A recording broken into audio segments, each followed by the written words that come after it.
नमस्कार दोस्तों, मैं राजकुमार मौर्य प्रखर इंडिया यूट्यूब मंच पे आपका स्वागत है। इस वीडियो में बात करेंगे मथुरा लोकसभा सीट की। मथुरा लोकसभा सीट का राजनीतिक समीकरण क्या कहता है, सियासी समीकरण क्या कहता है, जोड़ गुणा भाग गणित क्या कहता है, आगे वीडियो में देखिए। समाजवादी पार्टी और कांग्रेस के गठबंधन की तरफ से यहां पर प्रत्याशी तय हो चुका है। प्रत्याशी हेमा मालिनी के खिलाफ विजेंद्र सिंह बॉक्सर कांग्रेस की तरफ से यहां पर चुनाव लड़ेंगे। समाजवादी पार्टी का पूरा समर्थन रहेगा क्योंकि समाजवादी पार्टी और कांग्रेस का गठबंधन है। तो आप ये देख सकते हैं, न्यूज आ चुकी है। कांग्रेस ने मथुरा से बॉक्सर विजेंद्र सिंह को बनाया लोकसभा का प्रत्याशी। जाट समुदाय से आते हैं और इस सीट पर जयंत चौधरी का भी प्रभाव माना जाता है, जो भारतीय जनता पार्टी के साथ चले गए हैं।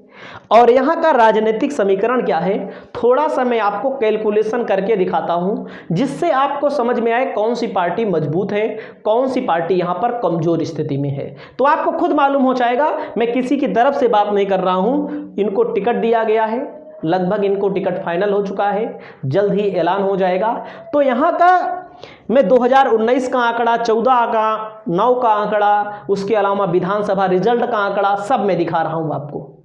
आपके सामने आंकड़ा खोल दिया है, नेट पर मौजूद है। जयंत चौधरी 2009 में लड़े थे, विनर थे। इनको मिला था 3,80,000 लगभग वोट, 34%। सभी पार्टियां अलग अलग लड़ी थी। श्याम सुंदर शर्मा लड़े थे, 2,10,000 वोट पाए थे बीएसपी की तरफ से। महेंद्र सिंह लड़े थे कांग्रेस की तरफ से, 85,418 वोट पाए थे। और यहाँ पर अशरफ अली लड़े थे कांग्रेस की नेशनल लोक हिंद पार्टी की तरफ से, 22,000 वोट पाए थे। अगर हम थोड़ा 14 का आंकड़ा देखेंगे तो हेमा मालिनी यहाँ पर चुनाव लड़ी थी, 5,74,000 वोट इनको मिला था। जयंत चौधरी लड़े थे, रनरअप के तौर पर थे यहाँ पर राष्ट्रीय लोकदल की तरफ से। समाजवादी पार्टी अलग लड़ी थी, सब अलग अलग यहाँ पर लड़े थे। तो आप देख सकते हैं यहाँ पर हेमा मालिनी को अच्छा खासा वोट मिला था। तो आप समझ सकते हैं 3,30,000 से चुनाव जीती थी। विधानसभा का रिजल्ट हम आपको दिखाएंगे, तब भी आपको मालूम चलेगा। तो यहाँ पर 2019 में हेमा मालिनी चुनाव जीती थी, बहुत भारी अंतरों से चुनाव जीती थी। 6,71,000 के वोट इनको मिले थे।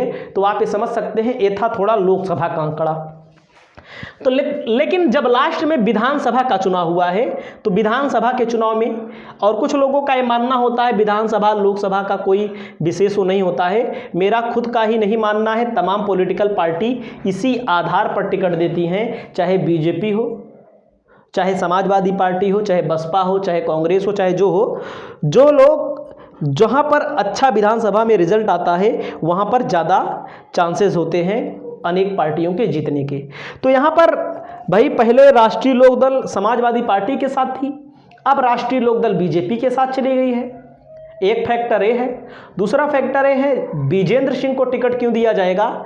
इसलिए दिया जाएगा क्योंकि जाट समुदाय से आते हैं, जाट बाहुल्य क्षेत्र है। तो 5 विधानसभा सीटें हैं, गोवर्धन, छाता, बलदेव और मथुरा और माठ। मैं आपको एक एक का आंकड़ा निकाल के दिखाता हूं। तो सबसे पहले निकालता हूं गोवर्धन विधानसभा का रिजल्ट, ठीक है। तो आपको मालूम चलेगा यहां पर विपक्ष के पास कितना वोट। देख लीजिएगा, यहां पर आपके सामने ओपन हो चुका है आंकड़ा।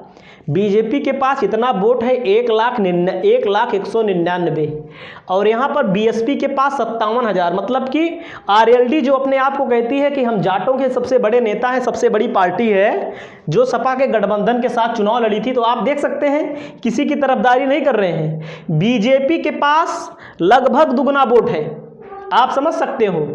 विपक्षी पार्टियों का दुगना वोट लगभग है, कुछ कम मान लीजिए, वो बात अलग है। 45% वोट है। तो बीजेपी यहां पर बहुत मजबूत है। वहीं पर अगली सीट की हम बात करते हैं, मथुरा भी आती है इसी में। ये मथुरा विधानसभा अलग है। तो मथुरा का भी आप देख लीजिए, यहां पर बीजेपी के पास 1,58,000 है। कांग्रेस के पास यहां पर कितना वोट है? 49,000 वोट है। और यहां पर बीएसपी के पास 31,000 वोट है। यहां पर भी आप देख सकते हैं, आपके सामने आंकड़ा दिख रहा है 1,58,000, 49,000, 31,551। मैं एक एक का आंकड़ा दिखा रहा हूं जिससे आपको पता लगेगा। यहां पर बहुत बलदेव विधानसभा सीट है। बलदेव विधानसभा में देख लीजिए आप, बीजेपी के पास 1,08,414 वोट है, आरएलडी के पास 83,000, बीएसपी के पास 48,370 वोट है। आपके सामने देख रहे हैं, इलेक्शन कमीशन की वेबसाइट से है। अगला मैं दिखाता हूं, बलदेव दिखा दिया, अभी है छाता भी दिखाता हूं। बीजेपी के पास देखिए 1,24,414 वोट है, आरएलडी के पास 75,466, बीएसपी के पास 30,214। उसके अलावा अभी कौन सीट है, अभी मांट सीट है। मांट सीट आप देख लीजिए, यहां पर अपने आप आपको समझ में आ जाएगा। यहां पर बीजेपी के पास 83,000, बीएसपी के पास 74,000, समाजवादी पार्टी के पास 60,585 वोट है। इसके अलावा मथुरा दिखा दिया, उसके अलावा बलदेव, तो यहां पर मैं बलदेव का भी दिखा देता हूं। देखो, ये सारे आंकड़ों से आपको पता लग जाएगा कौन सी पार्टी कहां पर कितनी मजबूती स्थिति में है। तो यहां पर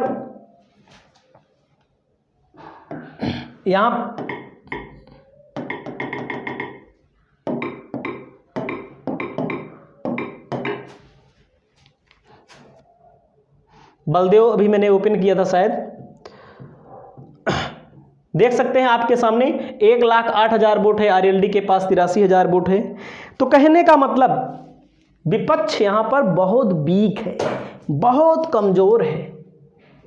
तो आप समझ सकते हैं, इसीलिए यहां पर विजेंद्र सिंह को टिकट दिया जा रहा है। और मैं आपको बता दूं, कहीं ना कहीं कांग्रेस के पास कमजोरी है, बहुत बड़ी कमजोरी।